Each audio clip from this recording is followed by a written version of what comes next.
ટોળામાં બોલાવ્યા નથી, વ્યક્તિગત રીતે પ્રભુએ બોલાવ્યા છે. અને જેઓને બોલાવ્યા તેઓને નામ દઈને બોલાવ્યા, જેઓને નામ દઈને બોલાવ્યા તેઓને તેની ખાતરી પ્રભુએ કરાવી, કન્વિન્સ કર્યા. આપણે એ બધું જોઈ ગયા છે. કન્વિક્ટ પ્રભુએ કર્યા, એઓને અંદર ખબર પડી કે પ્રભુએ મને બોલાવ્યું છે. જેઓને કન્વિક્ટ ખબર પડી કે મને બોલાવ્યા છે તેઓને પ્રભુએ બદલ્યા, કન્વર્ઝનમાં લાવ્યો પ્રભુ. જેઓને કન્વર કર્યા પ્રભુએ બોલાવ્યા, તેઓની પાસેથી તે એક સ્થિતિમાંથી બીજી સ્થિતિમાં હી ડિમાન્ડ પોઝિશન ચેન્જ, અથવા તો તેણે સ્થિતિ બદલવાની એ ઈચ્છા પ્રભુ કરે છે. એટલે એક જગ્યાએથી બીજી જગ્યાએ પ્રભુ આપણને બદલે છે. એ છે કોલિંગ. કોલિંગ ખરા અર્થમાં શું છે? ધ પોઝિશન ચેન્જ, અથવા તો આપણી જગ્યાની અદલા બદલી પ્રભુ કરે છે. આપણે એક સ્થિતિમાંથી બીજી સ્થિતિમાં પ્રભુ ફેરવી નાખે છે. પાપમાં હતા, પાપમાંથી કાઢીને તે પવિત્રતાની અંદર આપણને લાવે છે. અંધકારના રાજ્યમાં હતા, ત્યાંથી દીકરાના પ્રિય પુત્રના રાજ્યમાં તે આપણને લાવે છે. પ્રકાશમાં તે આપણને લાવે છે. જગતમાં હતા ત્યાંથી એની મંડળીમાં પ્રભુ આપણને લાવે છે. તો ચેન્જ ઓર પોઝિશન, આપણી જગ્યા પ્રભુ બદલી નાખે છે, બદલે છે. એ છે કોલ. પ્રભુ બોલાવીને ત્યાં ને ત્યાં જ રાખતો નથી. પ્રભુ બોલાવીને આપણને એક જગ્યાથી બીજી જગ્યાએ ટ્રાન્સફર કરે છે, બદલે છે. સમજ પડી? તો આ બધી વસ્તુઓ તમે થોડું થોડું ધ્યાન રાખો જ્યારે તમારા મનમાં રહે. કોલિંગ શું છે? ઇન્ડિવિજ્યુઅલ છે. પ્રભુ વ્યક્તિગત બોલાવે છે. કોલિંગ દ્વારા પ્રભુ ખાતરી કરાવે છે કે મેં તને બોલાવ્યો, નામ દઈને બોલાવ્યો છે, કન્વિક્ટ કરે. જેમ પિત્તરને થયું, પ્રભુએ બોલાવ્યો અને એને ખબર પડી કે હું પાપી છું. એને કહ્યું પ્રભુ તું મારાથી દૂર જા. તરત એને ખબર પડી, એની પાપી અવસ્થાનું એનું ભાન થાય છે. જે લોકોને પ્રભુએ બોલાવ્યા છે તેઓને કન્વિક્શન સાથે બોલાવે છે પ્રભુ. જેઓને કન્વિક્શન નથી તેઓનું કોલિંગ હંમેશા પ્રશ્નાર્થવાળું રહે છે. એનું કોલિંગ કન્ફર્મ થતું નથી. કન્વિક્શન બહુ ઇમ્પોર્ટન્ટ છે. મને મારી સ્થિતિનું ભાન થવું જોઈએ કે હું પાપી છું. જેમ પિત્તરને પ્રભુએ લુકની 16:5 એમ બોલાવ્યો, તરત એને ખબર પડી કે આઈ એમ અ સિનર, હું પાપી છું, પ્રભુ તું મારાથી દૂર છે. પ્રભુ કહ્યું કે બીમાં હવેથી તું માણસોને પકડનાર થશો. કન્વિક્શન આવે પછી પ્રભુ એને બદલી નાખે છે. જેમ પાઉલના જીવનમાં જેવું, સાઉલમાંથી પ્રભુ તરત એને ફેરવીને પાઉલ કરી નાખ્યો. કન્વર્ઝન આવે છે, ચેન્જ પ્રભુ કરી નાખે છે, બદલીએ છે. જો બદલાણ નથી તો કોલિંગ પર પ્રશ્ન છે કે પ્રભુએ શું બોલાવ્યો? કારણ કે જો પ્રભુ બોલાવે છે તો આપણને બદલે છે, આપણને પ્રભુ બદલે છે. તો એ બધી વસ્તુ જોઈ ગયા આપણે. તો પ્રભુએ જ્યારે કોલિંગ આપ્યું કે તેની સંગતની અંદર આપણને બોલાવે. આજ સાંજે એ બધું જે જોઈ ગયા તેને રિપીટ નહીં કરીએ, બટ જે આપણું કોલિંગ છે, જે આપણી બોલાવટ છે, જે આપણું તેડું જે છે, તેનો ઉદ્દેશ શું છે? પર્પસ ઓફ ધ કોલિંગ અને the process of the calling. એટલે ઉદ્દેશ અને તેની પ્રક્રિયા એ બંને સાથે સાથે જોતા જઈશું આપણે, જેથી કરીને તમને ખબર પડે કે પ્રભુ આપણને જે બોલાવ્યા છે એની સંગતના માટે એનો મૂળ ઉદ્દેશ શું છે. અને એના ઘણા ઉદ્દેશો આપણે જોઈ ગયા કે જૂના કરારની અંદર જૂના સંતો, ઇબ્રાહીમને પ્રભુએ બોલાવ્યો, દાઉદને પ્રભુએ બોલાવ્યો, તે સિવાય યાકૂબને પ્રભુએ બોલાવ્યો, તે સિવાય યુસુફને પ્રભુએ બોલાવ્યો, તે સિવાય ઘણા બધા પ્રભુના દાસો જે જૂના કરારમાં હતા તેઓને બોલાવવામાં આવ્યા કે તેઓ ઈસુ ખ્રિસ્તની નજીકની સંગતમાં તેઓ રહે.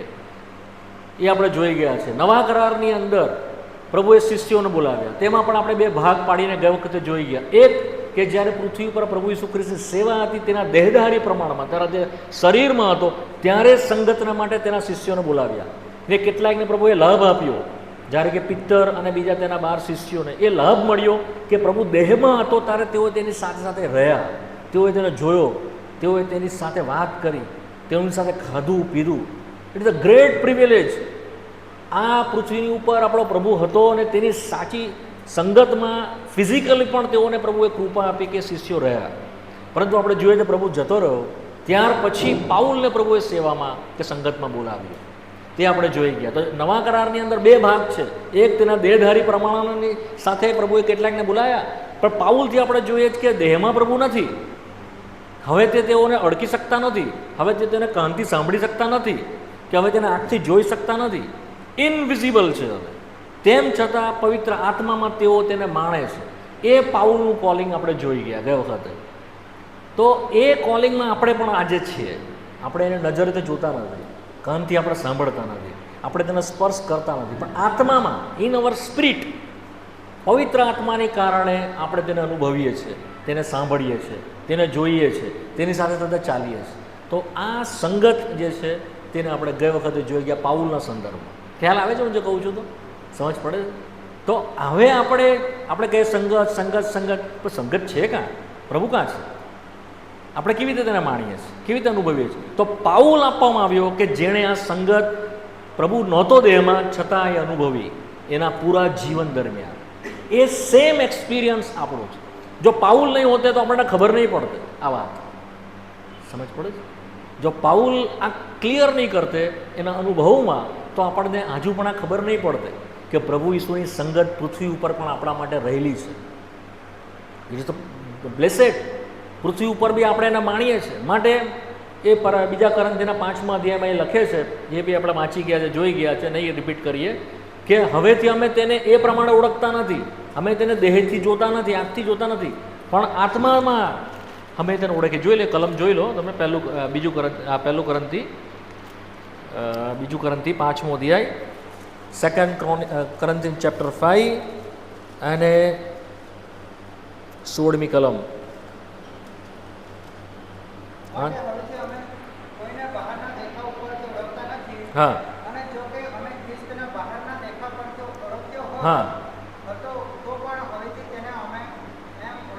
હા. પહેલાં અમે ખ્રિસ્તને બહારના દેખાવથી ઓળખતા હતા, તેની સાથે વાત કરતા હતા, અમે તેને સ્પર્શ કરી શકતા હતા, અમે તેને સાંભળી કે જોઈ શકતા હતા, પણ હવે અમે તેને તે પ્રમાણે ઓળખતા નથી. હવે તેને કેવી રીતે તે ઓળખે છે? આત્મામાં, ઇન હિઝ સ્પિરિટ. એફેસિયન્સ ચેપ્ટર 3, એફેસીનો 3જો અધ્યાય,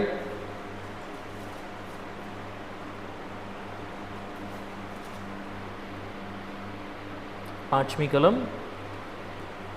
એફએસ, હા,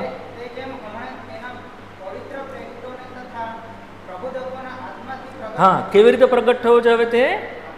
હા, હવે તેના પ્રેરિતોને, એટલે પાઉલ કે ચાહે કોઈ પણ હોય, તેઓને કેવી રીતે પ્રગટ થયો છે? આત્માથી પ્રગટ થયેલો છે. તેમ આગલા માણસોના જાણવામાં આવ્યો નહોતો, પણ હવે અમે તેને આત્મામાં, ઇન અવર સ્પિરિટ, આપણે એને ઓળખીએ છીએ. તો જેઓનો નવો જન્મ થયો નથી, જેઓ આત્મામાં સજીવન થયા નથી, તેઓ એ ઈસુ ખ્રિસ્તની સંગત માણી શકતા જ નથી. સમજ પડી? તો તેઓને ખબર નહીં પડે. તો આપણને એ પ્રિવિલેજ પ્રભુએ આપ્યું છે, કે હક આપણને આપ્યો છે કે આપણે તેની સંગત માણીએ. ઓકે, આ જે સંગત છે એની અંદર જ્યારે પ્રભુએ તેને બોલાવ્યો પાઉલને, ત્યારે કેટલીક વાતો ત્યાં લખવામાં આવી છે જે આપણને પૃથ્વી ઉપર જે સંગત શાના માટે છે તેનો ચિતાર આપે છે. ઘણી બધી વસ્તુ છે, બધી વસ્તુ આપણે નહીં જોવાય, પણ જે પાઉલનું કોલિંગ છે એમાંથી આપણને થોડોક વિચાર જે આવે છે તે આજ સાંજે આપણે જોઈશું. માટે આપણે જે વખતે શરૂઆત કરી હતી ત્યાંથી જ આપણે શરૂઆત પાછી કરીશું. જ્યાં પૂર્ણ કરી હતી ત્યાંથી જ શરૂઆત કરીશું, જે આપણે પ્રેરિતોની કૃત્યના 22મા અધ્યાયમાં વાંચી ગયા. જે પ્રમાણે મેં તમને કહ્યું હતું, પ્રેરિતો કૃત્યના 9મો અધ્યાય, 22મો અધ્યાય અને 26મો અધ્યાય, કેવી રીતે પ્રભુ ઈસુ ખ્રિસ્તે પાઉલને બોલાવ્યો તે વિશે લખવામાં આવ્યું છે 3 અધ્યાયની અંદર. 3 અધ્યાયની અંદર બહુ માર્મિક બધી વસ્તુઓ છે, પરંતુ એ ગઈ વખતે જોઈ ગયા છે અને રિપીટ નહીં કરીએ. પરંતુ અહીંયા આપણે વાંચીએ છીએ પ્રેરિતોના કૃત્યનો 22મો અધ્યાય અને તેની 14મી કલમ. વાંચો કોઈ. પ્રેરિતોનું કૃત્યો 22મો અધ્યાય તેની 14મી કલમ. હા, હા, હા. ન્યાયને જુએ, તેના મોની વાણી સાંભળે. હા, માટે તને પસંદ કર્યો છો. તો અહીંયા આપણને ખબર પડે છે કે પાઉલને જે બોલાવવામાં આવ્યો એનો ઉદ્દેશ ત્યાં લખવામાં આવ્યો છે. પાઉલને પ્રભુ ઈસુ ખ્રિસ્ત બોલાવ્યો, શાના માટે બોલાવ્યો છે? કે તું તેની ઈચ્છા જાણે, પહેલું છે. બીજું છે તે ન્યાયને જુએ. ત્રીજું છે તેના મોંની વાણી સાંભળે, માટે તેને બોલાવ્યો છે. તો સંગત કરીએ છીએ. સંગત એ બીજું કંઈ નથી, આપણે તેની ઈચ્છા જાણીએ. સંગત એમાં આપણે તેને સાંભળીએ. સંગતમાં આપણે તેને જોઈએ. તે ઉદ્દેશ છે. શું છે ઉદ્દેશ? શું છે સંગતનો ઉદ્દેશ? શું છે? પ્રભુ ઈસુ ખ્રિસ્તની સંગત છે જે આ પૃથ્વી ઉપર આપણા માટે રાખેલી છે. તેનો મૂળભૂત ઉદ્દેશ શું છે? કે આપણે તેનું સાંભળીએ, આપણે તેને જોઈએ, આપણે તેની ઈચ્છા જાણીએ. સમજાય છે વાત? હું જેટલું બને એટલું સરળ કરવા પ્રયત્ન કરું તમારા માટે. પ્રભુ ઈસુ ખ્રિસ્તની સાથે આપણી સંગતનો મૂળભૂત ઉદ્દેશ છે, જે હેતુ જે છે, તે એટલા માટે નથી કે આપણે સૂઈ જઈએ એની બાજુ. તે તે આપણા માથા પર પંપાડ્યા કરે. નો, વી હેવ ટુ લિસન હિમ. આપણે એને સાંભળીએ કેરફુલી, આપણે એને જોઈએ કેરફુલી. એ શું કરે છે, એણે શું કર્યું, આપણે એને જોઈએ. શું કરીએ? આપણે એને જોઈએ, એનું સાંભળીએ. લિસન, બી કેરફુલી. અને શું કરીએ? આપણે એની ઈચ્છાને જાણીએ. સો ધી 3 પર્પઝ, એ 3 મુખ્ય હેતુના માટે એની નજીકની સંગત પ્રભુએ આપી છે. સમજ પડી? આ એક બહુ મોટો ભાગ હતો જે આ પૃથ્વી ઉપર પ્રભુએ આપણા માટે રાખ્યો, કે આપણે એની ઈચ્છા જાણીએ. Wonderful lord we have. આપણને અદ્ભુત પ્રભુ છે કે એનું મન આપણને જાણવાના માટે પ્રભુએ બોલાવ્યા છે. This night V must have two consider. આપણે એ વાતનું બહુ ધ્યાનથી સમજીએ કે ઈસુ ખ્રિસ્તનું મન શું છે, એના મનમાં શું છે, એની ઈચ્છા શું છે, તે ઢંઢોળીને જાણીએ, એને ફંફોસીને શોધી નાખીએ. એ માટે એની નજીકની સંગત પ્રભુએ આપે. બધાને માટે પ્રિવિલેજ નથી, બધા એ જાણી શકતા નથી. બહુ ઓછાને પ્રભુએ ભાગ આપ્યો કે ઈસુ ખ્રિસ્તના મનમાં શું છે તે આપણે જાણીએ. માટે વાંચીએ છીએ આપણને, અમને તો ખ્રિસ્તનું મન છે. 1 કોરિન્થી તેનો 2 અધ્યાય અને તેની 16મી કલમ. 1 કોરિન્થી ઝડપથી જોઈ લો, 2 અધ્યાય અને 16મી કલમ. ના, 1 કોરિન્થી 2 અધ્યાય 16મી કલમ. હા, કોણે એનું મન જાણ્યું છે? બોધ કરે. અમને તો ખ્રિસ્તનું મન છે. We have the mind of Christ, એમ છે ઇંગ્લિશમાં. અમને તો ખ્રિસ્તનું મન છે. તમે મારા મનમાં શું છે ખબર નહીં પડે, મને તમારા મનમાં શું છે ખબર નહીં પડે. એ કોણ જાણે છે? જે પ્રમાણે આગળ વાંચીએ છીએ ને આપણે 11મી કલમ. કેમ કે કોઈ માણસની વાત તે માણસમાં જે આત્મા છે તે સિવાય કયું માણસ જાણે છે? એમ જ દેવના આત્મા સિવાય દેવની વાતો બીજો કોઈ માણસ જાણતો નથી. માટે આગળ તો વાંચશો તો દેવે પોતાનો આત્મા મોકલ્યો. એ બીજો કોઈ નહીં પણ ખ્રિસ્તનો આત્મા છે. તે ખ્રિસ્તની વાતો આપણને પ્રગટ કરે છે, ખ્રિસ્તના વિચારો આપણને પ્રગટ કરે છે, જે ઊંડા અને ગહન છે, જે માણસથી સમજાય નહીં. એ વિચારો, એ વાતો આપણને પ્રગટ કરવા માટે પ્રભુએ બોલાવ્યા. તો આ છે બીજું કોરિન્થી તેનો 3 અધ્યાય 18મી કલમ.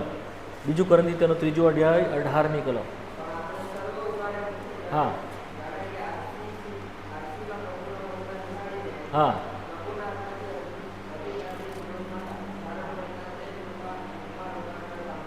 હા, ત્યાં લખ્યું છે કે એના મનમાં શું છે તો શોધી કાઢવા માટે આપણને સંગત પ્રભુની આપી. અહીંયા કહે છે કે આપણે એને જોયા કરીએ, એને જોઈને આપણે એના રૂપમાં રૂપાંતર પામીએ. તો પહેલાં આપણું મન જાણીએ છીએ, પછી આપણે એને જોઈએ છીએ, એને જોયા કરીએ છીએ. તો જોવાથી શું થાય છે? એને જોવાથી શું થાય છે?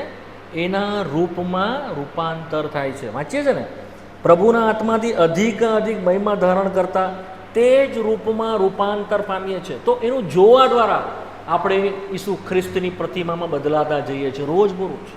તારણ પામ્યા પછી ખ્રિસ્તના જેવા આપણે થતા જઈએ છીએ, સાદી ભાષામાં, સરળ ભાષામાં.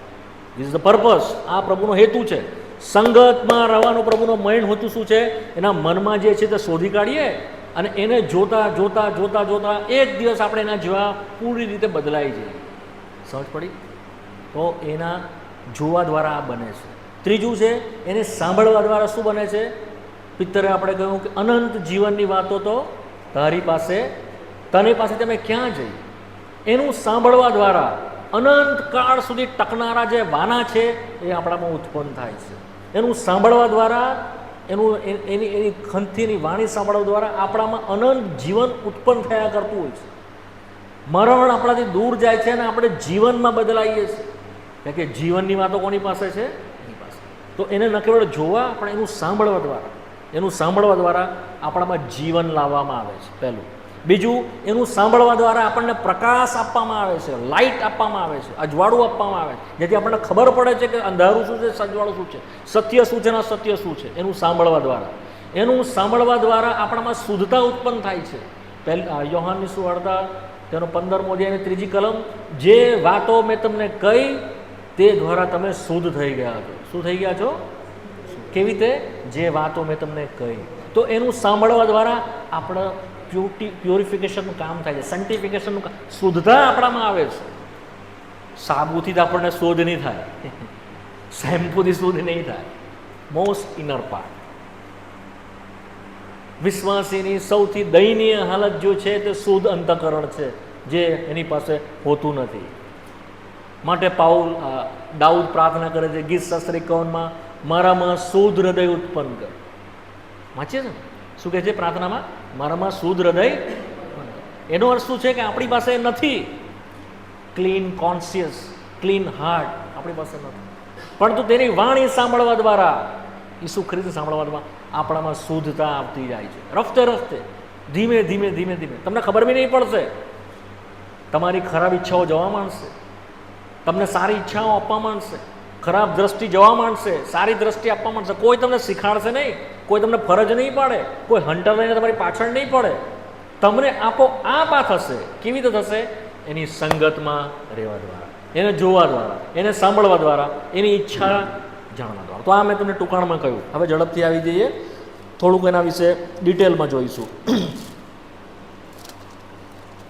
સમય તો એટલો ફાસ્ટ જાય છે.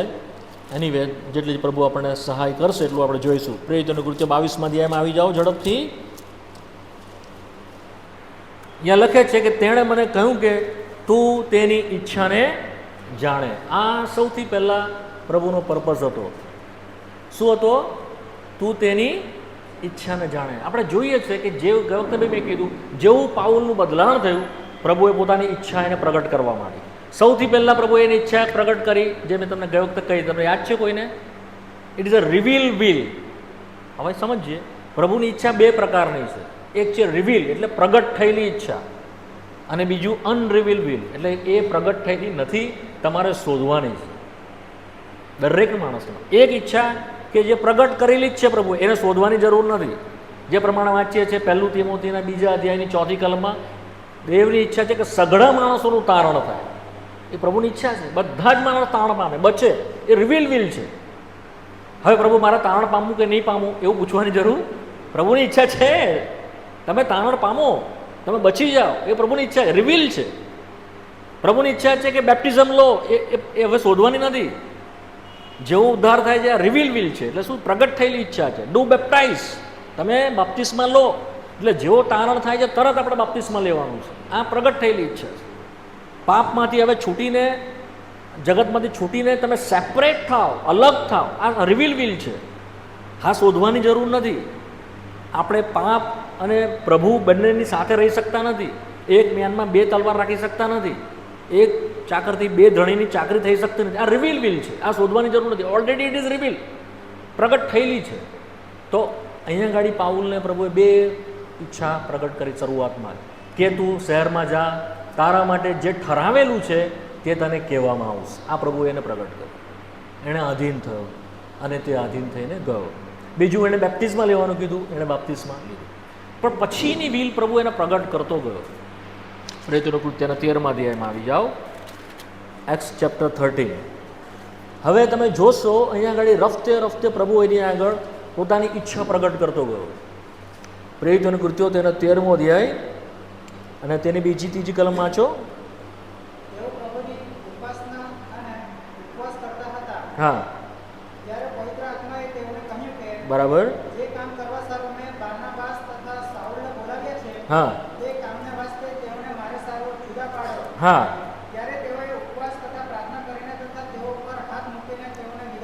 હા, 4th કલમ.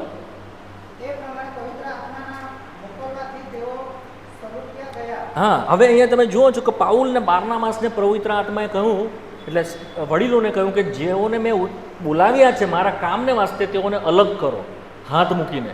તો અહીંયાથી પ્રભુ ઈચ્છા પ્રગટ કરવા માંડી કે તેઓને, એટલે પાઉલને અને બારનાબાસને, ખાસ કરીને પાઉલને જોઈએ છે કે પ્રભુ કંઈક સેવાના માટે અલગ કરે, સેપરેટ કરે અને મોકલે. અને પવિત્ર આત્માની મોકલવાથી તેઓ સલુકિયા ગયા. તો અહીંયા તમે જુઓ છો, હવે માણસનો હાથ દેખાતો નથી. કોનો હાથ દેખાય છે? પવિત્ર આત્માનો, પ્રભુનો. એની ઈચ્છા એને ફોર્સ કરી રહી છે, એની ઈચ્છા એને ગાઈડ કરી રહી છે. તો ધીસ ઇઝ ધ રિવીલ. હવે પ્રભુની ઈચ્છા પ્રગટ થતી રહી છે. તું તેની ઈચ્છા જાણે એનો અર્થ શું છે કે હવે એની ઈચ્છા તેને પ્રગટ કરવામાં આવશે અને પાઉલ તેની ઈચ્છાને પૂરી કરવાની છે. સમજ પડી? પછી તમે જુઓ 16મા અધ્યાયમાં આવી જાઓ. 16મા અધ્યાયમાં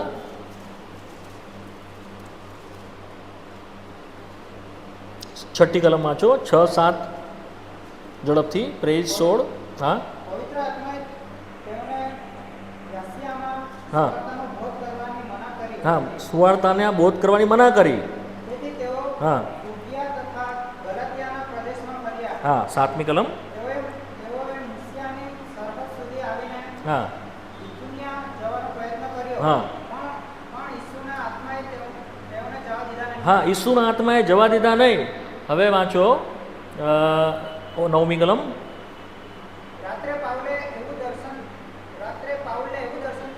હા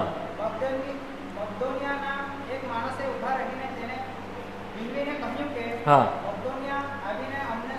હા, અમને મદદ કર. પછી 10મી કલમ.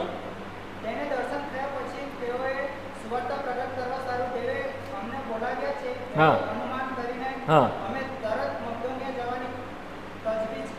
હા, આસિયામાં પ્રભુએ તેઓને ના પાડી દીધી. તા સુલુકિયા મોકલ્યા. અહીંયા ગાડી પવિત્ર આત્મા તેઓને અટકાવી દીધા. હવે તમે સમજજો અહીંયા આગળ બરાબર. ખ્રિસ્ત પોતાના દેહમાં નથી, પણ પવિત્ર આત્માની મારફતે. ત્યાં શું કીધું? ખ્રિસ્તના આત્માએ તેઓને અટકાવ્યા. વાંચ્યું ને તમે 7મી કલમમાં? ખ્રિસ્તના આત્માએ તેઓને જવા દીધા નહીં. તો પવિત્ર આત્મા એટલે ખ્રિસ્તનો જ આત્મા. સમજ પડે છે ને? તો તેણે તેઓને રોક્યા. કોઈક જગ્યાએ મોકલે છે, કોઈક જગ્યાએ અટકાવી દે છે. તો ગાઈડ કરી રહ્યો છે પ્રભુનો આત્માને. શું કરી રહ્યો છે? હા. પછી પ્રભુ એમને દેખાડે છે કે કોઈક માણસ સહાયના માટે બોલાવી રહ્યો છે, મકોદનિયા માટે. તેઓ મકોદનિયા ગયા. તો ગાઈડ કરી રહ્યો હતો. દેવનો આત્મા પાઉલને ગાઈડ કરી રહ્યો હતો. હવે તમે જો 20મા અધ્યાયમાં આવી જાઓ અને ત્યાં તમે વાંચો 23મી કલમ.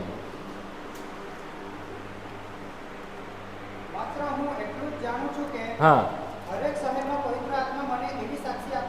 હા હા, સંકટો તારી રાહ જુએ.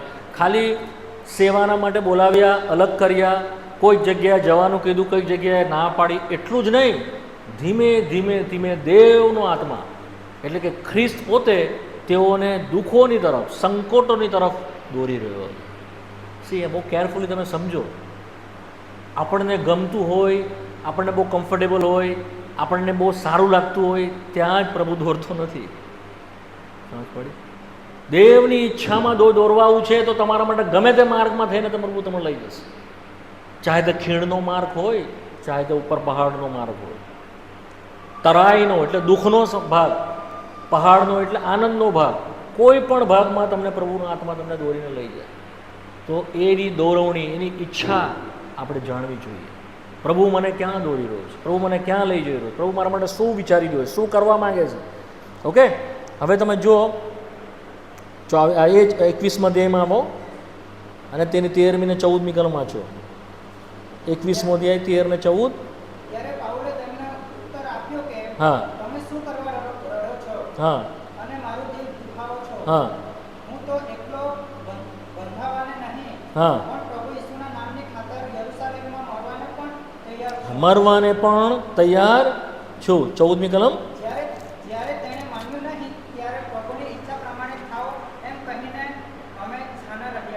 પ્રભુની ઈચ્છા પ્રમાણે થાઓ. વન્ડરફુલ. આખો તમે તેનું જીવન જુઓ. ખ્રિસ્તની સંગતમાં તેને બોલાવ્યો. એ અનુભવ જ્યારે તે 1 કોરિન્થીના 1 અધ્યાયની 9મી કલમમાં લખે છે, એનો અર્થ શું છે તે આખા જીવનમાં તેનું દેખાય છે. એ ખાલી શબ્દ નથી કે ખ્રિસ્તની સંગતમાં, એ ખાલી શબ્દ કે ખાલી વાત નથી. અનુભવિક રીતે એ લખે છે, અનુભવ રીતે કહે છે કે મારા માટે એમ કરવામાં આવ્યું કે તું તેની ઈચ્છા જાણે. તો એની ઈચ્છા એના આખા જીવનમાં પ્રગટ કરવામાં આવી. એને ગમતી હતી એવી ઈચ્છાઓ નહીં, પણ એને નહીં ગમતી હતી એવી ઈચ્છાઓ તરફ પણ દેવનો આત્મા તેને દોરી રહ્યો હતો. સંકટો તથા બંધનો તેની રાહ જોઈ રહ્યા હતા અને તે વિલિંગલી, ઈચ્છા સાથે એને બંધનમાં રહ્યો. કોની બંધનમાં રહ્યો? ઈચ્છાના. કોના ઈચ્છાના?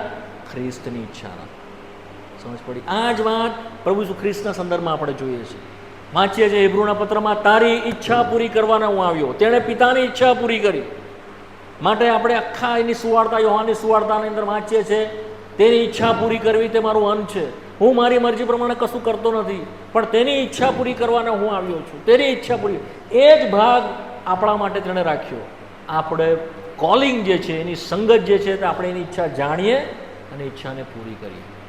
એ ઈચ્છા આપણને કદાચ વધસ્તંભના માર્ગમાં, ભયંકર કપરા માર્ગમાં બી લઈ જાય તો આપણે એના અધીન થવું પડશે, થવું જોઈએ. એના માટે આપણે બોલાવ્યા છે.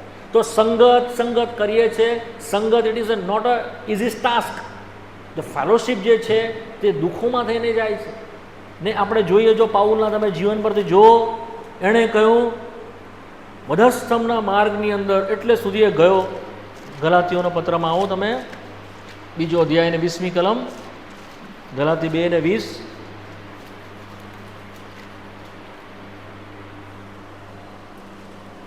ગલાતી 2 ને 20.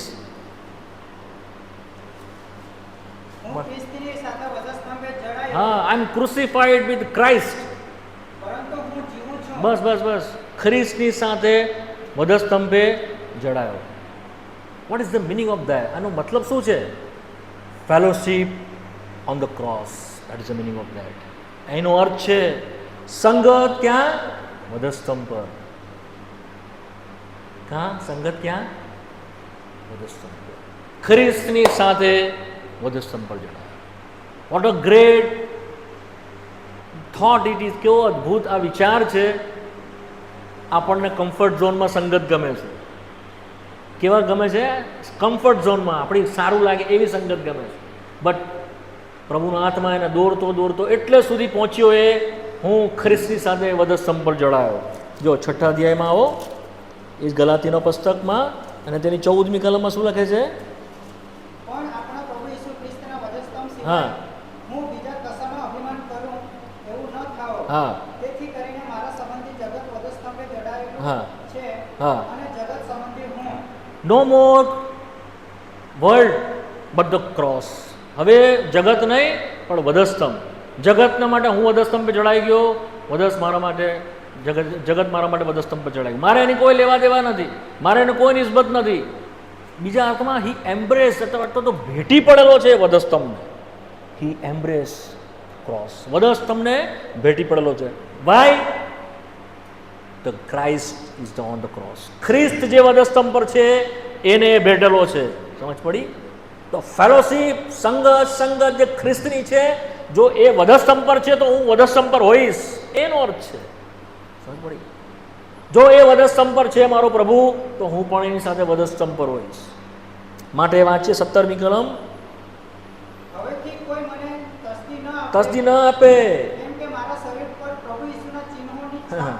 ખ્રિસ્તના ચિહ્નોની છાપ મારા પર, એના પર ઉપસી આવી એ છાપ ખ્રિસ્તના ચિહ્નોની. કલોસીમાં કહે છે કે જો કોઈ ન્યૂનતા રહી ગઈ હોય ખ્રિસ્તના દુઃખમાં, તો મારા દ્વારા તે પૂરી કરું. કોલોસીઓનો પત્ર, તેનો 1 અધ્યાય 24મી કલમ. જે દુઃખો પડે છે, હા, હા, હા, એટલે સુધી તે પ્રભુના વધસ્તંભને પ્રેમ કરતો રહ્યો. આવા શબ્દ કોઈ લખી ન શકે. એણે લખ્યા કે જો ખ્રિસ્તના દુઃખમાં કંઈ રહી ગયું હોય, જે પ્રભુએ સહન કર્યું એમાં જો કંઈ રહી ગયું હોય, તો મારા દ્વારા પૂરું થાય, મારા દ્વારા પૂરું થાય. તો કેટલો એટેચ એ ફેલોશિપમાં તે હતો. તો આ શબ્દો જે લખે છે 1 કોરિન્થીના 1 અધ્યાય ને 9મી કલમ, તેની સંગતમાં બોલાવ્યા છે. આ ફેલોશિપ નોટ ઓનલી જે ખાલી લખતો નથી, એ અનુભવે છે. એના અનુભવમાં એ સંગત છે. તું તેની ઈચ્છા જાણે. ઈચ્છા શું હતી? મારા માટે તેણે કેટલું સહન કરવું પડશે એ હું તેને બતાવીશ. પ્રેરિતોની કૃત્ય 9માં. મારા માટે કેટલું સહન તેણે કરવાનું આવશે. હી કોલ્ડ ફોર ધ સફરિંગ. એને દુઃખ સહન માટે બોલાવવામાં. આપણે ઘણીવાર એમ જ વિચારીએ છીએ, જગતમાં આપણને બહુ એના માટે સુખ સગવડના માટે પ્રભુએ બોલાવ્યા. દેવે આપણને એની ઈચ્છા જાણવાના માટે અને એની ઈચ્છા પૂરી કરવાના માટે બોલાવ્યા. તું તેની ઈચ્છા જાણે અને તેની પૂરી કરે. ઈચ્છા જાણવાનો અર્થ શું છે વાલાઓ? કે આપણે તેનું મનમાં છે જે કંપોઝિશન શોધી કાઢીએ.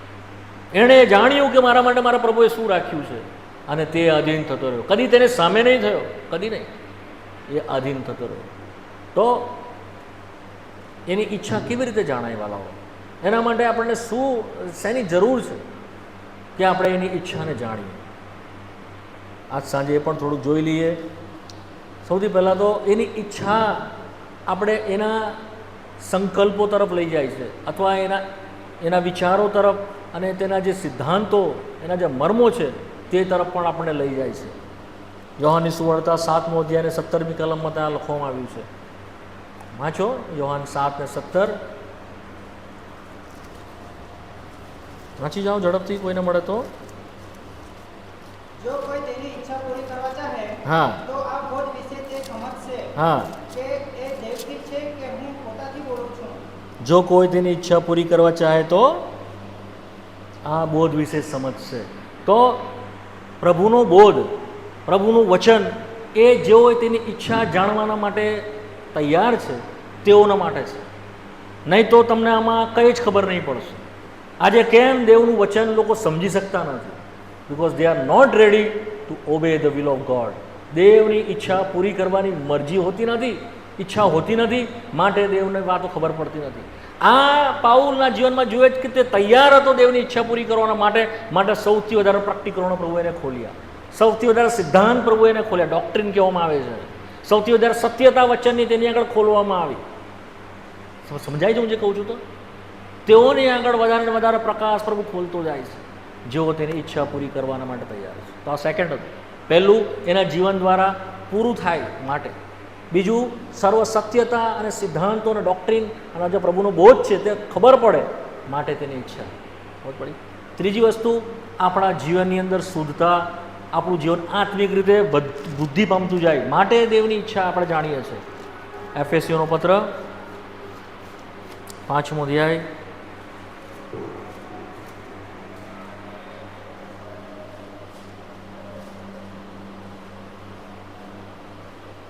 10મી કલમ વાંચો. એફએસી 5:10. હા હા, બસ બસ બસ. પ્રભુને પસંદ પડતું શું છે તે પારખી લો. પછી વાંચો 11મી કલમ. હા હા હા,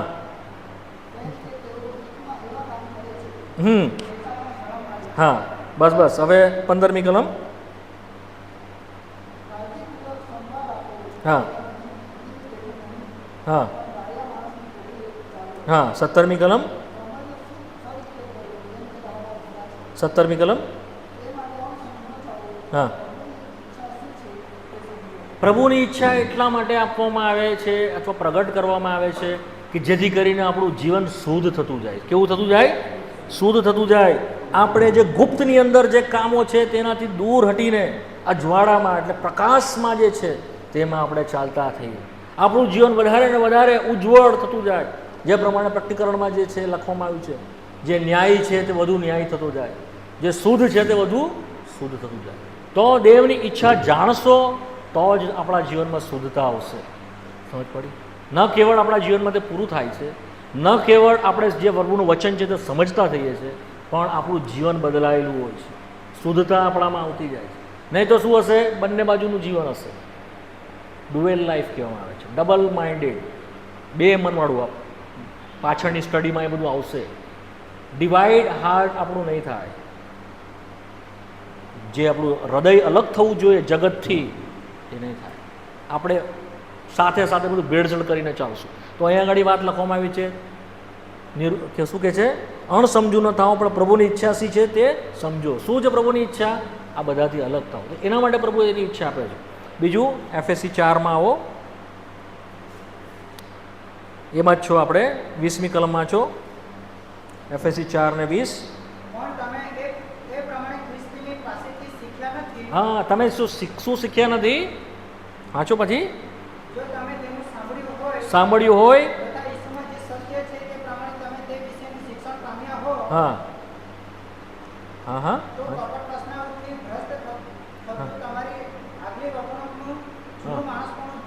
હા, જૂનું માણસપણું આપણામાંથી દૂર કરવામાં આવે છે જ્યારે આપણે ખ્રિસ્તની પાસેથી શીખીએ છીએ, એની ઈચ્છા જાણીએ છીએ. પછી હા, આપણે નવા થતા ગયા છે. We became new in our mind. હવે આ બધી આત્મિક વાતો છે. જે ઈચ્છાઓ પ્રગટ કરી તે પાઉલને પૃથ્વી ઉપર ચાલવાના માટે હતી, દોરવણીના માટે હતી. ક્યાં જવું, ક્યાં ન જવું, શું સેવા કરવી, શું સેવા ન કરવી. પણ આ જે વસ્તુ જે છે તે આત્મિક વસ્તુ છે. હવે તમે બરાબર સમજો, દેવની ઈચ્છા પર કેટલી બધું વસ્તુ આધાર રાખે છે. તમને દોરવણી આપે છે, ડેઇલી રૂટીન લાઈફ.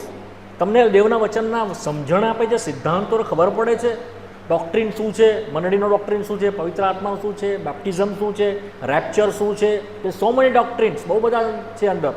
કોણ સેવા કરશે, કોણ સેવા નહીં કરશે, પ્રભુ અધિકાર કોને આપ્યો છે, શું કેટેગરી છે, બધું બહુ બધું સિદ્ધાંતો છે દેવના વચનમાં, નવા કરારમાં. તો એ બધો કોઈ પ્રકાશ કોણ આપે છે? એની ઈચ્છા માટે તૈયારી હોય તો. પછી શુદ્ધતાનું જીવન આપે છે. આત્મિક રીતે આપણે નવા થતા જાય છે. We become new. શું થાય છે? આપણે નવા થાય. ક્યારે? જો તેની ઈચ્છા આપણે પૂરી કરવા માંગતા હોઈએ તો. આ કન્ડિશન છે. સૌથી પહેલાં સમજ પડી ને, આ બધી વસ્તુ થાય છે તો પ્રશ્ન થાય કે તેની ઈચ્છા કેવી રીતે જાણાય? થાય ને, એની ઈચ્છા કેવી રીતે ખબર પડે મને? કેવી રીતે? સૌથી પહેલાં છે આપણા મનમાં શાંતિ પ્રભુ આપે છે. શું આપે છે?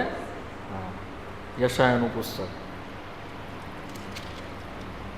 32મો અધ્યાય 17મી કલમ. યશાયા 32 ને 17.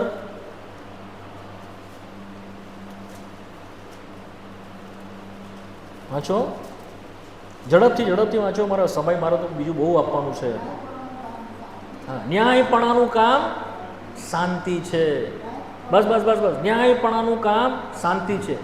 ન્યાયપણું એટલે જે કામ દેવનું છે, જે માર્ગ દેવનો છે, ન્યાય, અન્યાય નહીં.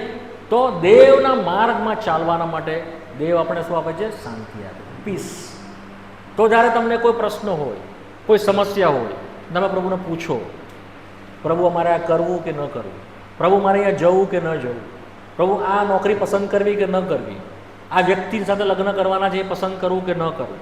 તો તમે જે શોધી રહ્યા છો, સૌથી પહેલાં જ્યારે પ્રભુ શું આપશે? તમને શાંતિ આપશે. શું આપશે? શાંતિ ક્યાં આપશે? ઇનસાઇડ, મોસ્ટ ઇનર બિંગ, અંદર આપે છે. હવે જેઓ તારણ નથી પામ્યા તેઓની પાસે શાંતિ છે નહીં, એટલે શાંતિ ખબર જ નહીં પડશે. આ કોના માટે છે? જેઓ તારણ પામેલા છે. હવે બે પ્રકારની શાંતિ છે. શાંતિ શું છે? એક દેવની સાથે શાંતિ, અને બીજું શું છે? દેવની શાંતિ. શું છે? યાદ રહેશે? શું છે? દેવની શાંતિ.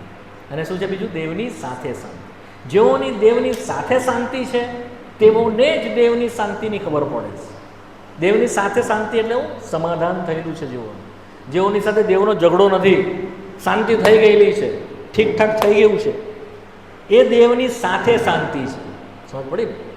મને મારા પપ્પાની સાથે ઝઘડો હોય તો પપ્પાની વાત મને ખબર પડે નહીં. મારે પપ્પાની સાથે મારું ઠીકઠાક થઈ ગયેલું છે, હું એમની સાથે શાંતિમાં છું. બાપ દીકરામાં ઝઘડો થાય ને ઘણી વખત, તો પપ્પા શું વિચારે છે ખબર પડે, પપ્પાએ શું રાખ્યું છે આપણે ખબર પડે નહીં. પણ દીકરો એની સાથે સીધું કરી નાખે, ઠીકઠાક કરી નાખે, સમાધાન થઈ જાય, શાંતિ થઈ જાય, તો એને પિતા શું હવે નક્કી કરે છે તેના માટે તે ખબર પડે છે. સમજ પડી? એ શાંતિ દ્વારા. તો દેવની શાંતિ તમારા મનમાં આવશે, જે તમને શાંતિ ખબર પડશે કે હા આ મારી ઈચ્છા છે, તું કર, ગો હેડ, જા. પહેલું છે દેવની શાંતિ. સેકન્ડ, દેવનું વચન આપણને દોરવણી આપે છે. ગીતશાસ્ત્ર 119 અને 105. તારું વચન મારા પગોને સારું દીવારૂપ છે, તે મારા માર્ગોને સારું અજવાળારૂપ છે. વાંચી જાઓ ઝડપથી તમે લોકો, લખી પણ લો. હા, તે મારા માર્ગોને સારું અજવાળારૂપ છે. તે આપણા માર્ગો સીધા કરતો જાય છે, સાફ કરતો જાય છે. ત્યારે દેવનું વચન મોકલીને આપણને તેની ખાતરી કરાવે છે. જો તમે રોજ દેવનું વચન નથી વાંચતા તો તમે દેવની ઈચ્છા જાણી શકશો નહીં, પ્રભુની ઈચ્છા જાણી શકશો નહીં. પ્રભુ એના વચન દ્વારા આપણને દોરવણી આપે છે. પહેલું છે શાંતિ, બીજું કન્ફર્મેશન માટે પ્રભુ શું આપશે? વચન આપશે. શું આપશે?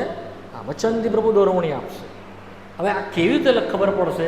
એમાં તો નોકરીનું નામ થોડું લખેલું છે, એમાં તો છોકરીનું નામ થોડું લખેલું છે. મને કેવી રીતે ખબર પડશે? ખબર પડશે જેમ જેમ તમે આદત પડશે વચન વાંચવાની, પ્રભુ દોરવણી આપશે. વચનથી જ આપશે દોરવણી. મેં ઘણી વખત કહ્યું છે, પ્રભુ બીજી કોઈ રીતે વાત કરતો નથી, એના વચનથી વાત કરે છે. હિબ્રુનો પત્ર 1 અધ્યાય અને 2 કલમ પ્રમાણે તે તેના વચનની મારફતે, ઈસુ ખ્રિસ્તની મારફતે આપણી સાથે બોલે છે. શેનાથી વાત કરે છે? એના વચનથી. તો દેવનો આત્મા વચન લઈને તમારી આગળ લાવશે, તમને કન્ફર્મ કરશે, શાંતિ આપશે. બીજું છે દાનિયેલ 2, દાનિયેલનું પુસ્તક, તેનો 2 અધ્યાય. હઝકીએલ પછી દાનિયેલનું પુસ્તક આવશે, 2 અધ્યાય.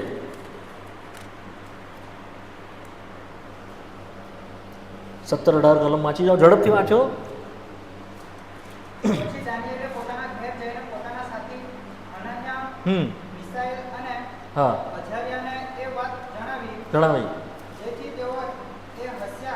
રહસ્ય વિશે આકાશના દેવની દયા માંગે. હા, સબબ કે દાનિયેલ તથા તેના સાથીઓ હા, બાબેલના બીજા નાનીઓની સાથે નાશ ન પામે. હા, રાતના સંદર્શનમાં એ મર્મ દાનિયેલને પ્રગટ કરવામાં હા, રાતના સદર્શનમાં મર્મ પ્રગટ કરવા, દેવની ઈચ્છા, દેવનો વિચાર, દેવનો પ્લાન જે છે તે પ્રગટ કરવામાં આવ્યો દાનિયેલને. પણ ક્યારે? જ્યારે તેણે એના સાથી મિત્રો હતા. કોણ હતા? હનાન્યા, મિસાએલ અને અઝારિયા, એની સાથે પ્રાર્થના કરી. તો સાથી વિશ્વાસીઓની સાથે પ્રાર્થના કરવા દ્વારા દેવ પોતાની ઈચ્છા પ્રગટ કરે છે. પહેલું શું છે? મનમાં શાંતિ આપે છે. બીજું શું છે? દેવનું વચન આપે છે. ત્રીજું શું છે? જેઓ વિશ્વાસીઓ છે એઓની સાથે પ્રાર્થના કરવા દ્વારા એકમેકને પ્રભુ દોરવણી આપે છે. માટે આદત પાડો, વિશ્વાસી તરીકે બીજાઓની સાથે પ્રાર્થના કરો. જગતના લોકોની સાથે ભેગા થઈને ગપાટા નહીં મારો. ચાના લારી પર ઉભા રહીને ગપાટા નહીં મારો. એને નહીં પૂછો જગતના માણસને કે મારે શું કરવાનું, મારે કઈ નોકરી કરવાની, મારે ક્યાં જવાનું, મારે સુરતમાં રહેવાનું કે બરોડા રહેવા જવાનું, મારે બોમ્બે જવું કે નહીં, મારે કેનેડા જવું કે નહીં. એમને નહીં પૂછ્યું. સાથી વિશ્વાસીઓની સાથે પ્રાર્થના કરો. શું કરો? સાથી વિશ્વાસીઓની સાથે, સેવકોની સાથે, બાળકની સાથે, જે કોઈ તમારા વડીલ છે, જો વિશ્વાસી છે તેઓની સાથે પ્રાર્થના કરો. પ્રાર્થના કરશો, પ્રભુ એમને બી દોરવણી આપશે, તમને બી દોરવણી આપશે. તો તમારું કન્ફર્મ થતું જશે. સમજ પડી? દેવની ઈચ્છા વિશે. તો આ ત્રીજું હતું. ચોથું છે જે આપણે વાંચી ગયા છે પહેલાં જ, પ્રેરિતોના કૃત્યોના 21મા અધ્યાયની અંદર. જોઈ લો ફરી, પ્રેરિતોના કૃત્યો 21મો અધ્યાય.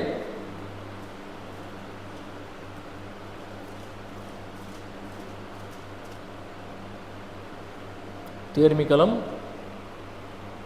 ત્યારે પાઉલે તેમને ઉત્તર આપ્યો કે તમે શું કરવા રડો છો હા, અને મારું દિલ દુખાવો છો? હા, હું તો એકલો બંધાવાને નહીં પણ હા, પ્રભુ ઈસુના નામની ખાતર યરૂશાલેમમાં મરવાને પણ તૈયાર છું. હા. અશ્યોરન્સ, ખાતરી એના મનમાં હતી. કારણ કે આપણે વાંચીએ છીએ 23મી કલમમાં, 20મો અધ્યાય 23મી કલમમાં, પવિત્ર આત્મા મારા મનમાં સાક્ષી આપે છે. એને પ્રભુનો આત્મા દોરી રહ્યો હતો કાં ગાડી યરૂશાલેમ જા. બીજા લોકો ના પાડતા હતા કે નહીં જા, પણ એ દેવનો આત્મા એને વિવશ કરતો હતો. સાથે શું આપી? ખાતરી આપી. અને શું આપી? હિંમત આપી. શું આપી? Assurance and courage. શું આપી? હિંમત આપી. તો દેવનો આત્મા તમને શાંતિ બી આપશે ને હિંમત પણ આપશે. શું આપશે? હિંમત આપશે કે તમે ત્યાં જાઓ, ત્યાં કરો. અંદરથી તમને પ્રેરણા થશે. શું થશે? ઇન્સ્પિરેશન. શું થશે? પ્રેરણા, દોરવણી. પવિત્ર આત્મા તેને દોરતો હતો, પ્રેરણા આપતો હતો. અને એ પ્રેરણાના આધારે એને કન્ફર્મ થઈ ગયું કે મારા પ્રભુની ઈચ્છા છે કે હું જાઉં. તો બીજા ઘણા બધા રીત છે, શાંતિ છે, દોરવણી છે, પવિત્ર આત્માની દોરવણી છે. ઘણીવાર તમે મેસેજ સાંભળતો હો તો મેસેજ દ્વારા પ્રભુ વાત કરશે. મને ખબર નથી તમારી શું જરૂરિયાત છે, તમને ખબર નથી, પ્રભુ જાણે છે. તો મેસેજમાં બી પ્રભુ તમારી સાથે વાત કરશે. કોઈ મિટિંગમાં ગયો છો ત્યાંથી પ્રભુ વાત કરશે. એકને એક વાત વારંવાર તમારી આગળ લાયા કરશે. તમને કન્ફર્મ થઈ જશે this is the lords will. આ પ્રભુની ઈચ્છા છે કે હું કરું. તો આ દ્વારા આપણને પ્રભુની ઈચ્છા ખબર પડે છે. બરાબર? ખ્યાલ આવ્યો ને? હવે કોને પ્રભુની ઈચ્છા નહીં જણાય, નહીં ખબર પડશે? જે શરૂઆતમાં જ મેં કીધું, જો ઉદ્ધાર નથી પામ્યા તેઓને નહીં ખબર પડે. બીજું કે જેઓ પોતાની તૈયાર નથી, ઈચ્છા શોધતા જ નથી, તેઓની આગળ પ્રભુ પ્રગટ કરશે નહીં. એટલા માટે શું કરવાનું છે? કન્ડિશન શું છે? તમારે એની ઈચ્છા જાણવાની ઈચ્છા હોવી જોઈએ. ગીતશાસ્ત્ર 143 અને 10. ગીતશાસ્ત્ર 143 અને 10. મને તારી ઈચ્છા પ્રમાણે વર્તવાનું શીખવ. હા, મને તારી ઈચ્છા પ્રમાણે વર્તવાનું. પછી કેમ કે તું મારો દેવ છે. હા તારો ઉત્તમ આત્મા મને સપાટ માર્ગે હા દોરો. જો તમારી ઈચ્છા નહીં હોય, તમારી રેડીનેસ નહીં હોય, તો તમે દેવની ઈચ્છા જાણી શકશો, પ્રભુની ઈચ્છા જાણી શકશો. સૌથી પહેલાં શું છે? તમને ઈચ્છા હોવી જોઈએ પ્રભુની ઈચ્છા જાણવા માટે. નહીં તો સંગતમાં રહેશો પણ કંઈ જ ખબર નહીં પડે જો તમે તૈયાર નહીં થાઓ પ્રભુની ઈચ્છા જાણવાના માટે. Are you willing to ready to know his will? તમને એની ઈચ્છા જાણવી છે કે નહીં? હા, જાણવી છે કે નહીં? તો એ જણાવશે, બળજબરી કરશે. શું કહે છે? મને તારી ઈચ્છા પ્રમાણે વર્તવાનું. એણે કીધું તારે પ્રભુ તેની પોતાની ઈચ્છા પ્રગટ. This is the first condition. Second, આપણી ઈચ્છા પ્રમાણે મરવું પડે છે. શું કરવું છે? We must have to die for our will. ન કેવળ આપણી ઈચ્છા શોધવાની તૈયારી, બીજું આપણી ઈચ્છા સંબંધી મરી જવું. શું થઈ જવું? હા, આપણે ક્યાં વાંચીએ છીએ? માથીની સુવાર્તા 26મો અધ્યાય 39મી કલમ. વાંચી જાઓ ઝડપથી. પછી તેણે થોડો આગે જઈને ઊંડે મોઢે પડીને એવી પ્રાર્થના કરી કે હા. ઓ મારા બાપ, હા. જો બની શકે તો આ પ્યાલો મારાથી દૂર કર. હા, તો પણ મારી ઈચ્છા પ્રમાણે નહીં, પણ તારી ઈચ્છા પ્રમાણે થાઓ. તો પણ મારી ઈચ્છા પ્રમાણે નહીં, પણ તારી ઈચ્છા પ્રમાણે. આપણા પ્રભુ પરથી એ શીખીએ છીએ. મારી ઈચ્છા નહીં, not my will but your will. તો જ્યાં સુધી આપણી ઈચ્છા પ્રમાણે માટે મરતા નથી ત્યાં સુધી એની ઈચ્છા એ પ્રગટ કરતો નથી. સમજ પડે છે વાતમાં? તમે ફિક્સ કરીને બેઠા છો કે હું આમ જ કરવાનો છું, તો પછી એને પૂછવાનો કોઈ મતલબ છે? No need. Don't fix your will, your target. જુવાન તરીકે બહુ નમ્રતાથી તમને કહું છું, પ્રભુની પાસે જો તમે આવ્યા છો, પ્રભુની સંગતમાં છો, પ્રભુની ઈચ્છા જાણવાની તમારી ઈચ્છા છે, તમારી ઈચ્છાને ફિક્સ નહીં કરો. મારે એમ જ કરવું છે, તો પ્રભુ તમને પોતાની ઈચ્છા નહીં પ્રગટ કરે. આપણો પ્રભુ જો એમ પોતાની ઈચ્છા પર રહ્યો હોતે અને દેવની ઈચ્છા પૂરી નહીં કર્યો હોતે તો વધસ્તંભ પર ગયો જ નહીં હોતો. વધસ્તંભ પર નહીં ગયો હોતો તો આપણે હોતે જ નહીં. હી ડાઈ ફોર હિઝ વિલ. એની ઈચ્છા માટે તે મરી ગયો. ખાલી વધસ્તંભ પર જવા માટે તે પોતાની ઈચ્છા પર મર્યો એવું છે? ના. જ્યારથી એ જન્મ્યો ત્યારથી પોતાની ઈચ્છા માટે મરતો આવ્યો. Not my will father, your will. મારી ઈચ્છા નહીં પિતા, તારી ઈચ્છા. મારી ઈચ્છા નહીં, તારી ઈચ્છા. મારી ઈચ્છા નહીં, તારી ઈચ્છા. તો એની ઈચ્છા તે તમને પ્રગટ કરશે અને એ ઈચ્છામાં તમારામાં લાવશે એના જીવન. ત્રીજું, આપણી પોતાની હોશિયારી, પોતાની અક્કલ આધાર નહીં રાખીએ. નીતિવચન તેનો 3જો અધ્યાય. નીતિવચન પ્રોવર્બ્સ ચેપ્ટર 3, નીતિવચન તેનો 3જો અધ્યાય 5મી 6ઠી કલમ. હા હા હા. તો રસ્તા પાદરા કરશે, તો તારી તો અક્કલ પર આધાર નહીં રાખે અને તેની આણ સ્વીકારશે, તેનો પર ભરોસો રાખશે, પોતાની બુદ્ધિ પ્રમાણે નહીં આધાર રાખે, તો ન કેવળ તે તને દોરશે, તારા માર્ગ પણ પાદરા કરશે. તો જો તમારી સમસ્યા એવી ને એવી છે, ઘણા વર્ષોથી તમારી સમસ્યા સોલ્વ થતી નથી, પહાડ અને ખાડા પૂરાતા જ નથી, મુશ્કેલીના પાર આવતા નથી, સમસ્યાઓનું નિરાકરણ આવતું નથી, એનો અર્થ છે હજુ પણ આપણે પોતાના બુદ્ધિથી, પોતાના જ્ઞાનથી આપણી યોજનાઓ ઘડવા માંગીએ છીએ. We must die for our self. આપણી ઈચ્છા માટે મરી જઈએ, આપણી બુદ્ધિને બંધ કરી દઈએ. What a wonderful lord we have. આપણા કેવો અદ્ભુત પ્રભુ છે, જ્ઞાની છે, એ આપણા વિશે બધું જ જાણે છે. તમારો પહેલો દિવસથી લઈને છેલ્લા દિવસમાં શું થવું બધું એને ખબર છે. તો ડિપેન્ડ થઈએ ને એના ઉપર, એને વિચારવા દઈએ ને, એને કરવા દઈએ ને. એ બેસ્ટ કરશે, તમારા માટે ઉત્તમમાં ઉત્તમ એ કરશે. શું કામ તમે એના કામમાં તમે પોતે એમાં એ કરો છો? એને કરવા દો. સમજ પડી? તો શું છે? એની ઈચ્છા શોધવા માટે તૈયારી. પ્રભુ હું તારી ઈચ્છા શોધવા માંગુ છું. ફર્સ્ટ ગીતશાસ્ત્ર 143:10. બીજું આપણે 26માં જે માથીની સુવાર્તામાં વાંચી ગયા, પોતાની ઈચ્છા સંબંધી મરી ગયું. ત્રીજું, મારી પોતાની બુદ્ધિ પર અક્કલ પર નહીં, પ્રભુ તારા આત્માની ઉપર આધાર રાખું છું, તું જ્યાં મને લઈ જશે આઈ વિલ ગો. સમજ પડી? તો આ થોડીક વાત હતી એની ઈચ્છાના સંદર્ભમાં. તો એની ઈચ્છા તે પ્રગટ કરશે. બીજું, તું તેનું તે ન્યાયને જુએ. શું વાંચી ગયા આપણે? પ્રેરિત કૃત્યો 22મો અધ્યાય, પ્રેરિત 22મો અધ્યાય. તું તે ન્યાયને જુએ. 14મી કલમ 22 ને 14 વાંચો. હા, તું તેની ઈચ્છા જાણે તે આપણે જોઈ ગયા. હવે તું તે ન્યાયને જુએ. This is the second purpose. આ બીજો ઉદ્દેશ છે એની સંગતમાં બોલાવવા આવે. તું શું કરે? એની ન્યાયને જુએ. શું કરે એને? હા, ન્યાયને જુએ. ગીતશાસ્ત્ર 37 ને 37. સામ ચેપ્ટર 37 વર્સ 37. વાંચો ઝડપથી વાંચો.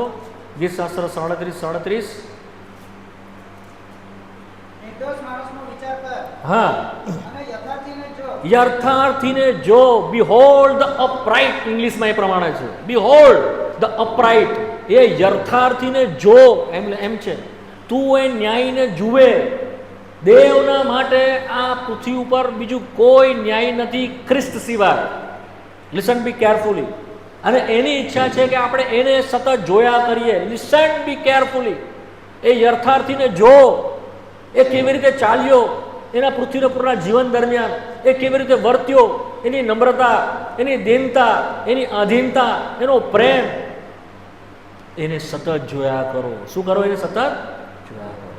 એ પ્રભુની ઈચ્છા છે. માણસ પરથી ધ્યાન ખસેડી દો. જો માણસને જોઈશો ઠોકર ખાશો જ. કોઈ બી માણસ હોય, ચાહે હું, ચાહે કોઈ પ્રભુનો દાસ, કોઈ પાળક, કોઈ પણ હોય. Don't look at man, look at unto Jesus. કોને જુઓ? ઈસુ ખ્રિસ્તને. હિબ્રુ તેના 12મા અધ્યાયમાં બીજી કલમમાં વાંચીએ છીએ. આપણા વિશ્વાસના અગ્રેસર ઈસુની તરફ લક્ષ, એને જોઈએ. What of beautiful. પહેલાં આપણે જ્યાં જોઈ ગયા એના મનમાં શું છે તે ફંફોસીએ, જાણીએ એની ઈચ્છા. બીજું શું છે? એને જોયા કરીએ. એને જોવા દ્વારા શું થાય છે? આપણે તેના જેવા બનતા જઈએ છીએ. એના જેવા બનતા. તો કોલિંગ જે છે સંગતના માટે આપણે એ ન્યાયને જોઈએ, એ યથાર્થીને જોઈએ. આ પૃથ્વી ઉપર એના જો એક્ઝામ્પલ, એના જો નમૂનો બીજો કોઈ નથી કે જેને આપણે જોવું પડે. બીજા કોઈ નમૂનો આપણને આપવામાં આવ્યો નથી. માટે યોહાનની સુવાર્તા તેના 13મા અધ્યાયમાં આપણે કહે છે, મેં જે કંઈ તમને કર્યું, શું તમે તે સમજ્યા? યોહાનની સુવાર્તા 13મો અધ્યાય, જોન ચેપ્ટર 30. યોહાનની સુવાર્તા 13મો અધ્યાય.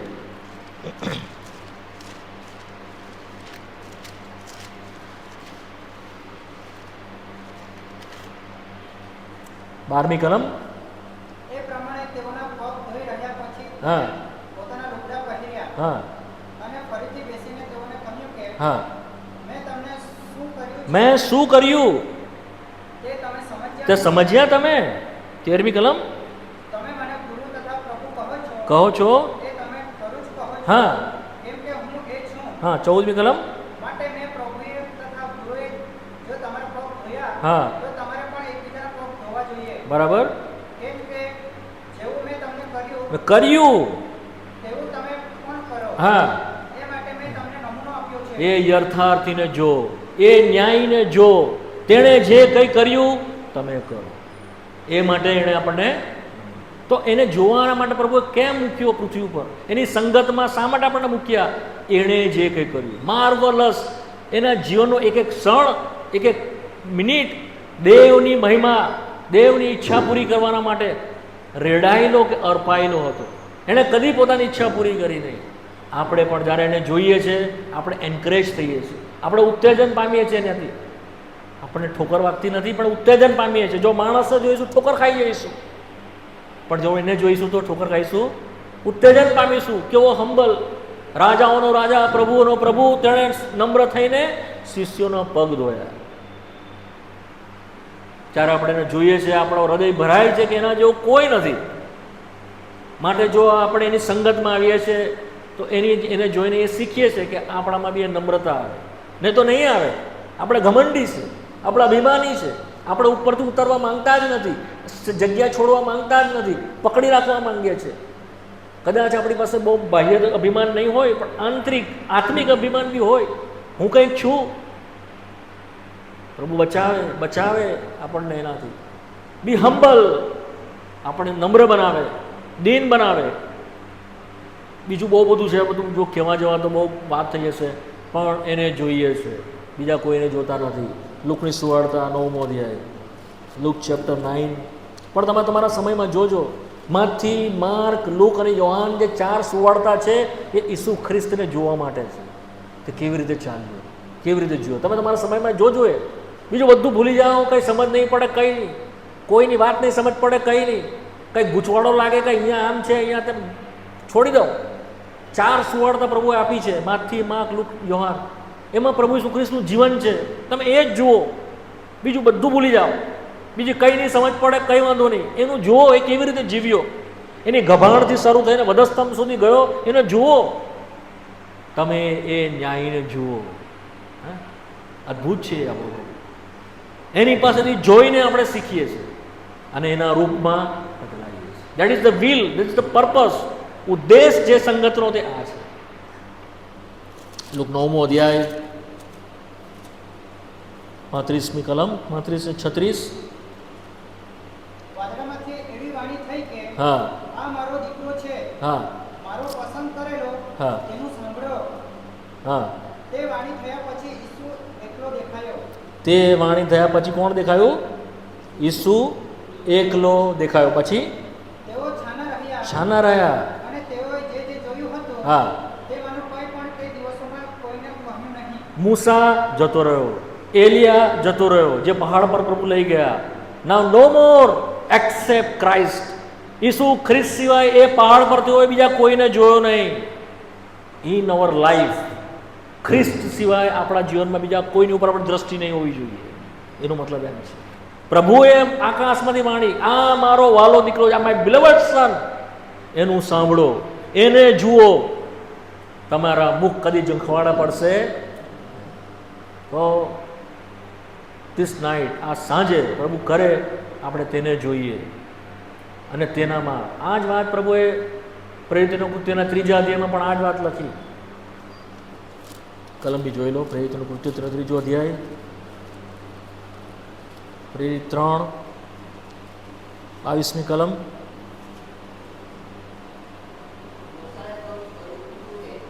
હા,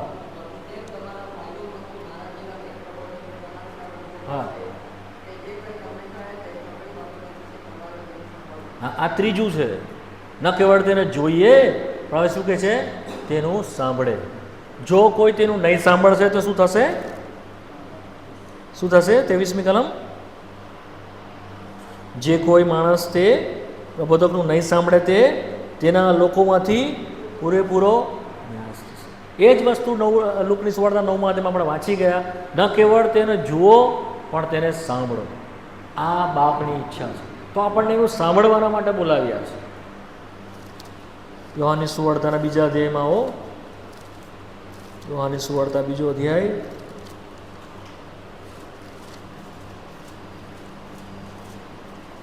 ચોથી અને 5મી કલમમાં છો. યોહાન 2, 4 ને 5. હા, હા, હા, હા. જે કંઈ કે તમને કહે તે કરો. આપણે જોઈએ છીએ યોહાનની સુવાર્તાના 2જા અધ્યાયમાં કાના ગામની અંદર લગ્ન હતું. એ લગ્નની અંદર પ્રભુ ઈસુ ખ્રિસ્ત ગયો અને અહીંયાથી તેણે ચમત્કારની શરૂઆત કરી. એની મા આવી અને એની માએ કહ્યું કે દ્રાક્ષરસ ખૂટી ગયો છે, તું દ્રાક્ષરસ બનાવ. એ જાણતી હતી એની મા કે આ એ કરી શકે છે, પણ પ્રભુએ કર્યું નહીં. એનો સમય નહોતો આવ્યો. એ પિતાના માટે રાહ જોતો હતો કે એનો સમય આવે, પિતા એને રજા આપે, પછી એ બનાવે. થોડીક જ ક્ષણ પછી એણે બનાવ્યો પાણીમાંથી દ્રાક્ષરસ. પણ એક વસ્તુ અહીંયા લખવામાં આવી છે, તેની માએ ચાકોરોને શું કીધું? જે કંઈ તે તમને કહે તે, જે કંઈ તે તમને કહે તે. વેરી ઇમ્પોર્ટન્ટ છે. તમે બરાબર મનમાં ઉતરી જાય વાત તમારા. એનું સાંભળો અને તે પ્રમાણે કરો. રોજ સવારે જ્યારે પ્રભુના વચન દ્વારા દેવ તમારી સાથે વાત કરે, પ્રભુ વાત કરે, તો એ પ્રમાણે તમે એનું સાંભળો અને એ પ્રમાણે કરો. તો તમારા જીવનમાં જે પ્રમાણે આગળ કામ થયું ચમત્કાર દ્વારા, તો એ થશે. જો ચાકરોએ એની વાત નહીં માની હોતે, અને ચાકરોએ શું કીધું? ચાકરોને પ્રભુએ શું કીધું હતું? ખાલી કુંડાની અંદર પાણી ભરો. કહેતે કે પાણી ભરીને શું કરવાનું? દ્રાક્ષારસ તો છે નહીં, તું કેવી રીતે બનાવશે? એણે પાણીનો દ્રાક્ષારસ ફેરવી નાખ્યો. ચમત્કાર તો એ હતો ને, પાણીને દ્રાક્ષારસમાં એણે કન્વર્ટ કરી નાખ્યું. તમારી સ્થિતિને બદલી નાખશે. એ વિપરીત સ્થિતિ હશે કે જેમાં કોઈ શક્યતા નથી કે એ પાણીમાંથી દ્રાક્ષારસ બને, એ શક્યતા નથી, તો પણ તે ફેરવી નાખશે. કારણ કે તે સર્વ શક્યતાનો દેવ છે, ધ ગોડ ઓફ પોસિબિલિટી. પણ ક્યારે? જ્યારે તે તમને કહે અને તમે કરો. જો આધીનતા નથી તો સાંભળ્યા કરવાનો કોઈ અર્થ નથી. સમજ પડી છે? હંમેશા તમને અહીંયાથી એ જ શીખવીએ છીએ અમે, જે કંઈ સાંભળો છો તે આધીન થાઓ, માનો. જો નહીં માનશો તો આ વાતો તમારા માટે નિરર્થક છે. બધી વાતો નિરર્થક છે. તો પ્રભુએ આપણને એના માટે બોલાવ્યા, ન કેવળ તેને જોઈએ, મારો સમય પૂરો થઈ ગયો તો તેનું સાંભળ્યું. તો this is the great purpose જે પાઉલના માટે પ્રભુએ તેને રાખ્યું. તું એ ન્યાયને જુએ, તેની વાણી સાંભળે અને તેની ઈચ્છા જાણે. માટે આપણા પૂર્વજોના દેવે તને પસંદ કર્યું છે પૃથ્વીની ઉપર આપણા માટે. તેની સંગતમાં આ ઉદ્દેશ રહેલો છે. હવે તમને સમજ નહીં પડી હોય એવી કેટલી બાબત છે? એની ક્વેશ્ચન કે તમે સમજ્યા જ નહીં? ઇસાકભાઈ, નહીં સમજ્યા હોય એવી, હું તમને એ થોડું ક્લિયર કરું. કારણ કે મેં એવું નક્કી કર્યું છે કે હવે વચન આપ્યા પછી હું તમને પ્રશ્ન પૂછીશ કે તમે શું સમજ્યા, અથવા તો તમે નહીં સમજાયું હોય તો મને કહો. ગભરાવાની જરૂર નથી. જો તમે નહીં સમજ્યા હોય તો આપણે સરળ કરીશું તમારા માટે કે તમે સમજી શકો. ખ્યાલ આવે છે? સિમ્પ્લિસિટી સાથે દેવની વાણી સાંભળવાની છે. કેવી રીતે? દેવના વચન દ્વારા. મેં બધું કીધું ને તમને, એની ઈચ્છા જાણવા માટે અને તે પૂરી કરવા માટે. એને જોવાનું છે દેવના વચનમાંથી અને તે પ્રમાણે આપણે બદલાવાનું છે. એની ઈચ્છા જાણવાના માટે ખંતથી તેને પ્રભુનું મનને ઠંડોળવાનું છે. એના મનમાં શું છે આપણે જાણવાનું છે. કેટલીક ઈચ્છાઓ પ્રગટ થયેલી છે એ પહેલાં પૂરી કરવાની છે. તારણ પામવાનું છે, બાપ્તિસ્મા લેવાનું છે, જગતથી અલગ થવાનું છે, સેપરેશનમાં આવવાનું છે. પછી જે ઈચ્છા તમારે પ્રગટ નથી કરી તે તમને પ્રગટ કરશે. સમજ પડી? હવે કંઈ નહીં સમજાયું હોય એવું? તો આ પૃથ્વી પરનો ઉદ્દેશ છે. બીજું છે સ્વર્ગીય ઉદ્દેશ, જે છેલ્લા દિવસ સુધી અનંત કાળના માટે રખાયેલો છે. એ મારે જો કહેવાનું હતું પણ સમય બી મારો પૂરો થઈ ગયો. પ્રભુની ઈચ્છા હશે તો જોઈશું. એ જે ઉદ્દેશ છે તે છે દેવના રાજ્યના માટે આપણને બોલાવેલા છે, ધ હેવનલી કિંગડમ, એના માટે. બીજું છે મહિમાના માટે બોલાવેલા છે, call for the eternal glory, અનંત કાળનો મહિમાના માટે. તે શું છે જોઈશું, પ્રભુની ઈચ્છા હશે. ત્રીજું છે ધ હેબિટેશન, દેવ આપણી સાથે હંમેશના માટે રહેશે, તેના માટે આપણને બોલાવેલા છે. આ તો મેં તમને જે કીધું તો પૃથ્વી પર જે ભાગ છે બોલાવ્યા છે એનો ઉદ્દેશ, પણ હંમેશના માટે જે ઉદ્દેશ છે તે આ છે, એના રાજ્યના માટે. હવે એનું રાજ્ય અને મંડળી અલગ છે. બધા લોકો એને ભેગું કરી નાખે છે, મંડળી જ રાજ્ય. નહીં, મંડળી અલગ છે, રાજ્ય અલગ છે. મંડળી તૈયાર થઈ રહી છે એના રાજ્યના માટે. એનું રાજ્ય શું છે? દેવ આપણો રાજા, એ રાજ્ય છે આપણા માહે. એ દ્રશ્ય રીતે આવતું નથી દેવનું રાજ્ય, આ રહ્યું કે પેલું રહ્યું. એ તમારા માં છે, એવું પ્રભુએ કહ્યું. તમારા માં એ રાજ્ય છે. એનો મતલબ શું છે? દેવની ઈચ્છા આપણામાં પૂરી થતી જાય, એ આપણામાં રાજા છે. એ છે દેવનું રાજ્ય. તો એની શરૂઆત ખાલી છે પૃથ્વી ઉપરથી.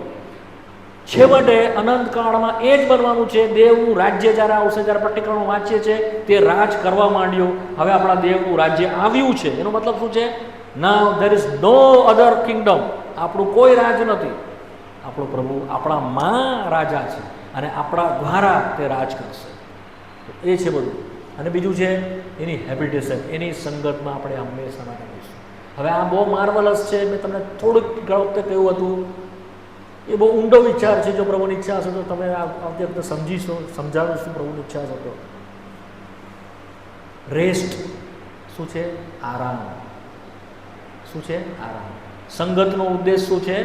આરામ, રેસ્ટ, વિશ્રામ જે કહેવામાં આવે છે. રેસ્ટ ફોર એવર, હંમેશના માટે. કોનો વિશ્રામ? વેરી ગુડ, દેવનો વિશ્રામ. માણસનો વિશ્રામ નહીં, આપણો વિશ્રામ નહીં, દેવનો વિશ્રામ છે.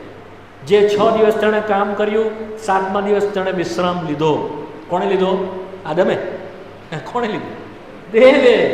એ વિશ્રામમાં આપણને બોલાવ્યા છે. આદમને બોલાવેલો પણ ફોલ થઈ ગયો એ વિશ્રામથી. અત્યાર સુધી પ્રભુ વિશ્રામ નથી કરી રહ્યો. હી ઇઝ વર્કિંગ. માટે આપણે વાંચીએ છીએ યોહાનની સુવાર્તાના 5મા અધ્યાયમાં, મારો પિતા કામ કરી રહ્યો છે અને હું પણ કામ કરી રહ્યો છું. Still he is working. આપણો પ્રભુ આજે પણ કામ કરી રહ્યો છે. He is not in the rest. એ રેસ્ટ રહેલો છે. આપણને એ રેસ્ટમાં બોલાવ્યા છે. તો સંગત શું છે? કોલિંગ ફોર ધ રેસ્ટ, હંમેશના માટે.